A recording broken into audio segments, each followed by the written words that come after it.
Once upon a time, in a quaint little village surrounded by magic forests, there was a young boy named Timmy who loved pumpkins.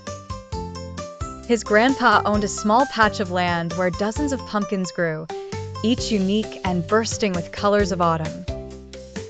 Every morning, Timmy would help his grandpa in the patch, admiring the pumpkins as they plumped up with the season's harvest. But one in particular caught his attention. It was the biggest pumpkin he had ever seen, glowing with a gentle, warm orange hue as if touched by the sun itself.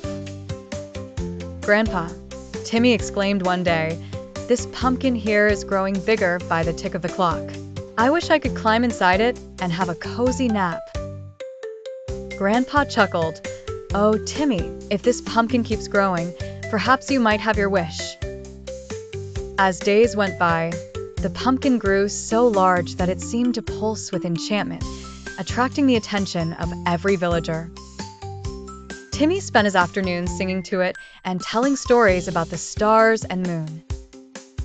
One chilly autumn evening, Grandpa laid out a warm woolen blanket and some custard pies on the porch. "Let's feast beside your pumpkin, Timmy," he said. Timmy nodded, joyfully wrapping himself in the blanket. The moon cast its silvery light over the enormous pumpkin, and Timmy imagined it was a magical carriage, like the one Cinderella had.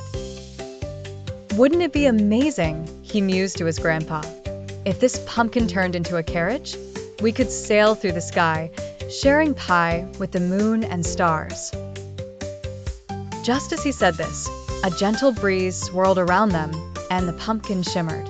In the blink of an eye, the pumpkin transformed into a beautiful, glowing carriage with vines as velvet seats. Timmy gasped in wonder, and Grandpa's eyes twinkled with delight.